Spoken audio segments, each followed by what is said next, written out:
Yes, अगला topic है हमारा संधि। संधि हमने पीटी 1 और 2 दोनों में की थी। स्वर संधि के हमने 2 पार्ट कर लिए थे, दीर्घ संधि और गुण संधि। संधि हम तब करते हैं जब 2 वर्णों के मेल से जब कोई परिवर्तन होता है, तो उसको हम संधि कहते हैं। जब कोई वर्णों में कोई विकार उत्पन्न हो जाए, कोई चेंज हो जाए, तब संधि कहलाती है। संधि हमेशा वर्णों के मेल से जो विकार उत्पन्न होता है, उसे हम संधि कहते हैं। तो स्वर संधि में ये आ, ई, उ, र ऋषि, ए, ओ, औ। यही शब्द हैं, यही स्वर कहलाते हैं और ये जो संधि है स्वर संधि, ये हमेशा इन्हीं स्वरों में होती है, व्यंजन में नहीं होगी, वो अलग संधि हो जाती है। और ये स्वर संधि हमने पहले भी देखा कि ये 5 तरह की होती है, दीर्घ संधि, गुण संधि, वृद्धि संधि, यण संधि और अयादि संधि। दीर्घ संधि हम ऑलरेडी कर चुके हैं कि दीर्घ संधि में जब ह्रस्व या दीर्घ स्वर अपनी ही जाति का स्वर के साथ जब मिलता है, तो जो विकार उत्पन्न होता है, उसे हम स्वर संधि कहते हैं। जैसे छोटा और बड़ा या बड़ा और छोटा मिलकर क्या कहलाएँगे? आ। और ई, बड़ी ई और ऊ, बड़ा ऊ। तो ये दीर्घ संधि है। गुण संधि में हमने देखा कि जब के साथ ई मिलता है, तो ये बन जाता है ए और जब के साथ ऊ मिलता है, तो वो बन जाता है ओ। ये हमने देखा गुण संधि में और आज हम जो संधि करेंगे वो है वृद्धि संधि। वृद्धि संधि जैसा किसके नाम से ही लग रहा है, वृद्धि का मतलब होता है बढ़ोतरी। इस संधि में अब बढ़ोतरी हो जाएगी। किसकी बढ़ोतरी हो जाएगी? मात्रा की बढ़ोतरी हो जाएगी। अब इसका पहले नियम देखो कि नियम क्या है कि जब आ के बाद ए या ए हो तो दोनों मिलकर ए हो जाते हैं। जैसे बिल्कुल सेम ऐसी ही है जैसे हमने दीर्घ और गुण में किया है कि जब पहले शब्द का आखिरी वर्ण या आ हो और दूसरे शब्द का जब हम 2 वर्ड्स को प्लस करते हैं तो जो दूसरा वर्ड है उसको उसमें पहला वर्ड ए या ए हो तो दोनों मिलकर बड़ी ए हो जाते हैं। जैसे एक उदाहरण के द्वारा इसको समझो 1 प्लस 1। अब देखो 1 में यहाँ पे क के साथ क्या मिला है? ये मिला हुआ है और यहाँ पे तो ऑलरेडी ए है, ये ए है। हमारा रूल क्या कह रहा है? रूल कह रहा है कि प्लस ए, ये रूल है हमारा पहला संधि का कि के साथ जब ए मिले तो ये ए कहलाता है। तो 1 प्लस 1 एकैक। ये बिल्कुल सेम ए आ गया यहाँ पे। सेकंड में क है तो क हमने पहले आधा लिखा। उसके बाद जो क के साथ मिला और ये वाला ये दोनों मिलकर बड़ा ए बन गए तो ये बन गया एकैक। लोक प्लस ऐषण, लोकैषण। सदा प्लस एव, सदैव। क्योंकि यहाँ पे क्या है? आ प्लस ए। परम प्लस ऐश्वर्य, परमैश्वर्य। कौन सा रूल है यहाँ पे?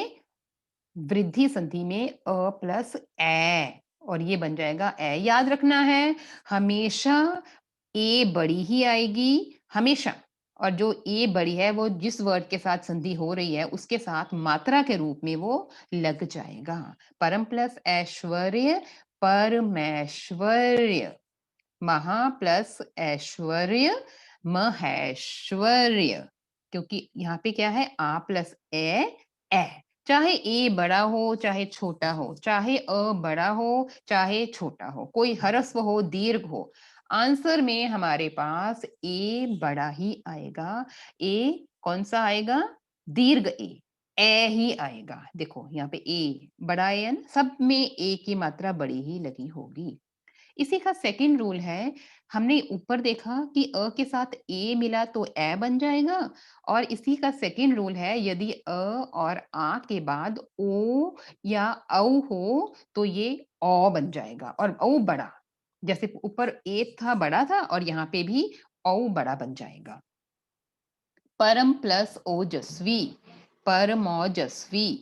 ये म है परम, म में ऐड हुआ है और यहाँ पे तो ओ है ये ओ। तो ये ओ और ये जब ये दोनों मिल जाएँगे तो ये परमौजस्वी। ए है तो बड़ा ए, ओ है तो बड़ा ओ, सिंपल। महा प्लस औषध, महौषध। आ प्लस औ, औ। जल प्लस औध, जलौध। परम प्लस औषध, परमौषध। अगेन रूल यही है, अ प्लस औ, औ। राजा प्लस औदार्य, राजौदार्य। महा प्लस ओजस्वी, महोजस्वी। यहाँ बड़ा ओ, अगेन बड़ा ओ, बड़ा ओ, बड़ा ओ। आंसर में हमेशा बड़ा ओ ही आएगा। और फर्स्ट वाला जो नियम है उसमें क्या आएगा, ए और ओ। और ये कौन सी संधि है, वृद्धि संधि। क्योंकि इसमें वृद्धि हो गई है मात्राओं की, तो ये वृद्धि संधि है। इसके दो रूल हैं, अ के साथ ए मिलेगा तो ए बन जाएगा, और अगर अ के साथ ओ या औ मिलेगा तो ये औ बन जाएगा। नेक्स्ट है यण संधि। यण संधि को जरा ध्यान से आपने सुनना है बेटा। इसकी परिभाषा देखो, हमने पहली 3 संधियाँ जो की हैं, हमें पता है कि अ के साथ हम दूसरे स्वर को मिलाते हैं, और जो भी विकार उत्पन्न होता है उसके अनुसार हम संधि को विभाजित कर देते हैं पार्ट्स में। अब यहाँ की जो यण संधि है, यण संधि में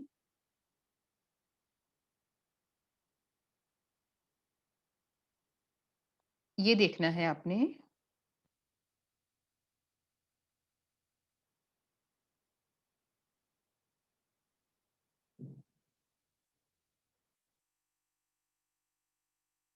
यस, ये देखो, ये यण संधि है।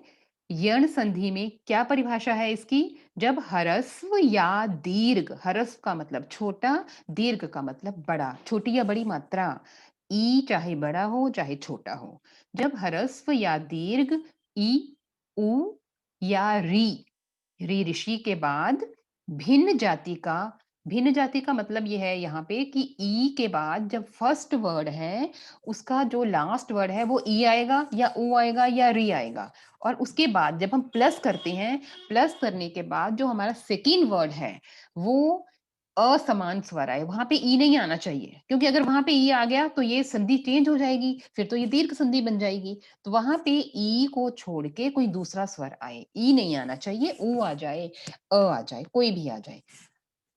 जब भिन्न स्वर आए तो ई या बड़ी ई के स्थान पर य हो जाता है। ये जो ई है, ये किसमें चेंज हो जाएगा, य में चेंज हो जाएगा।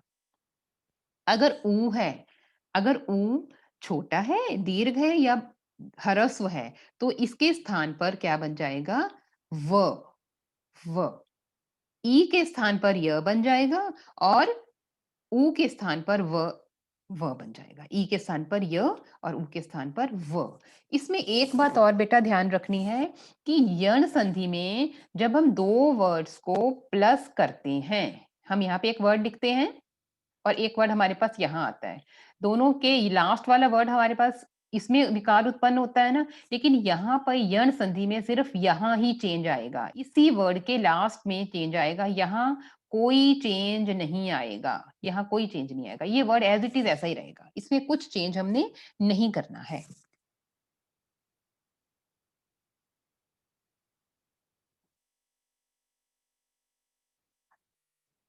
अब इसका नियम क्या हो जाएगा, ई या बड़ी ई प्लस कोई भिन्न स्वर, तो ये य में परिवर्तन हो जाएगा इसका। ऊ या बड़ा ऊ आएगा तो ये व में परिवर्तन हो जाएगा, और अगर री आएगा तो ये र, और ये सबके नीचे हलंत लगा होगा, सबके नीचे हलचिन लगा ही होगा, ये य पूरा नहीं आएगा, आधा, ये भी व पूरा नहीं, आधा, और ये भी र पूरा नहीं, आधा, इसके नीचे हलचिन लगाना है। एक उदाहरण समझो, अति प्लस अंत। ये देखो, ये त है ना, त में ई की मात्रा लगी है, तो ये हमारा रूल है कि ई आ गया है यहाँ पे, ई के बाद अ आया है, ई के बाद ई नहीं आया है, अ आया है, तो ये यण संधि का रूल यहाँ पे फॉलो हो रहा है, अति प्लस अंत, अत्यंत। कैसे अत्यंत आया ये, हमने एज इट इज ऐसे ही लिख दिया, ई किस में कन्वर्ट हो जाएगा, य में, ई य में कन्वर्ट हो जाएगा। जब ये ई को हम चेंज करेंगे तो ये त आधा रह जाएगा, क्योंकि स्वर के साथ किसी व्यंजन के साथ स्वर मिलता है तभी वो पूरा कहलाता है, नहीं तो वो आधा हो जाएगा। अब इसके साथ से बेचारा स्वर तो निकल गया। स्वर क्यों निकल गया? क्योंकि हमने उस स्वर को चेंज करना है, हमने उस ई को य में परिवर्तित करना है। तो ये जो त है ये आधा रह गया और ई की जगह पे य लगा दिया। रूल हमारा कह रहा है। और अंत में कोई चेंज नहीं करनी है, कोई चेंज नहीं करनी। तो ये बन जाएगा अ, त आधा हो गया, ये य है और ये अगेन आ गया है आगे। तो ये य पूरा बन जाएगा इसके साथ मिलके और हमारे पास बन जाएगा ये अत्यंत। अति प्लस आनंद, ई प्लस ओ य बन गया और ये अत्यानंद। देवी प्लस आगमन, ई प्लस आ य, ये देव्यागमन। ये व आधा आएगा। क्यों आधा आएगा? क्योंकि इसके साथ की जो ई है इसी में तो हमने कन्वर्जन तो इसी में करनी है। यही तो चेंज होना है किसमें? य में। तो ये जो व है ये आधा रह गया और इसके बाद आगमन है, ये य देव्यागमन, क्योंकि इसके बाद ये अ लगा हुआ है, स्वर आ गया है। स्वर के साथ जब व्यंजन के साथ स्वर मिल जाएगा तो वो पूरा हो जाएगा। तो ये देव्यागमन। प्रति प्लस एक प्रत्येक, प्रति प्लस एक प्रत्येक। अब नेक्स्ट देखो, इसी का सेकंड रूल क्या है? प्रति प्लस उपकार। अगर ई के बाद ऊ है तो ये क्या बन जाएगा? ये जो ऊ है ये ऊ मात्रा के रूप में लगेगा। प्रति प्लस उपकार प्रत्युपकार, प्रति प्लस एक प्रत्येक। अब ये सेकंड रूल आ गया हमारे पास, क्योंकि यहाँ पे ऊ आ गया, ई नहीं है। ई आएगा तो वो किस में कन्वर्ट हो जाएगा? य में। और ऊ किस में कन्वर्ट होगा? व में। ये ऊ जो है ये व में कन्वर्ट हो जाएगा। सु प्लस अच्छ, स्वच्छ।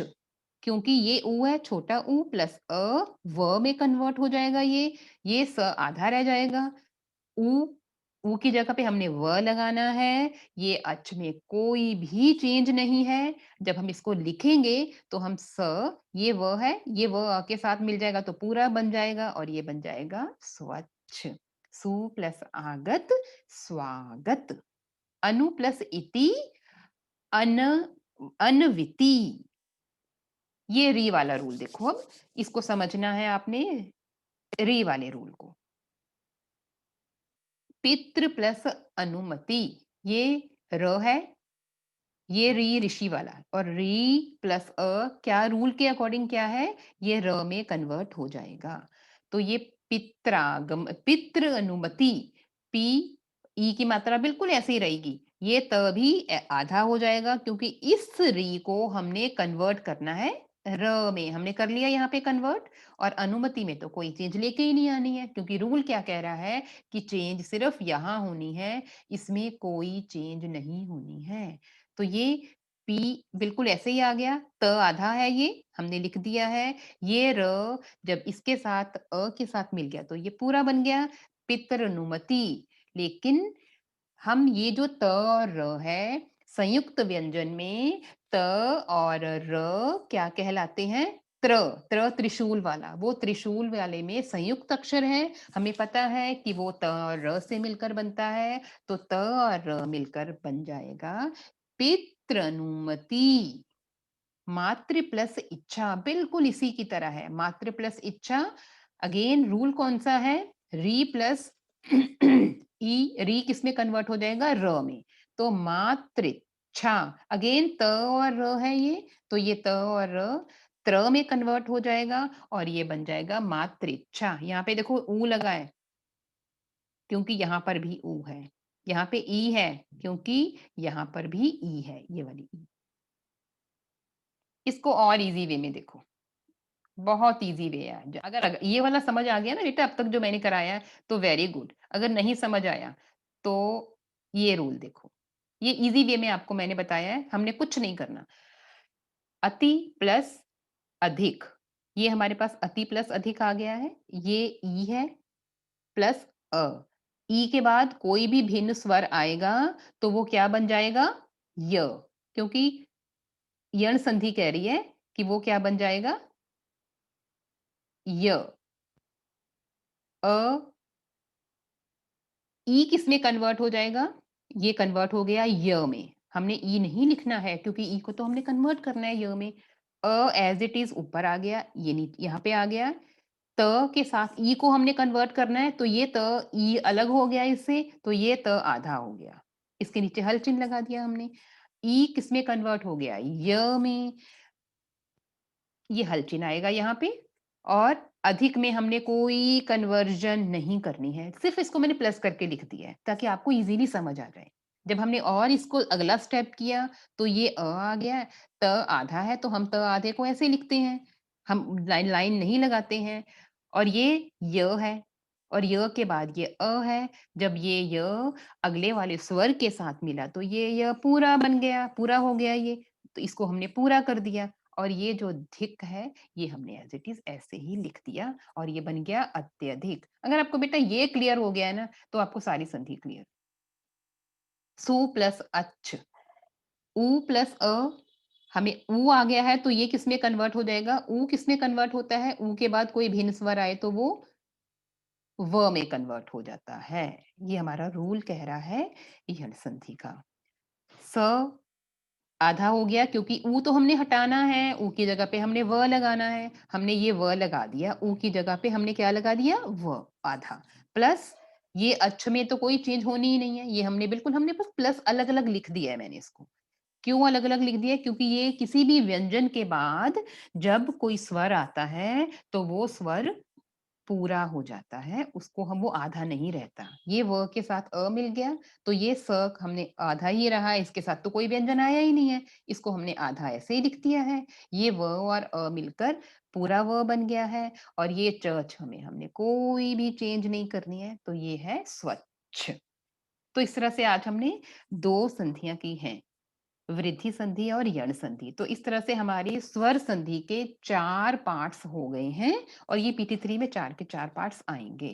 अब एक ही पार्ट रह गया है अयादि संधि, वो हम लास्ट में करेंगे पीटी4 में।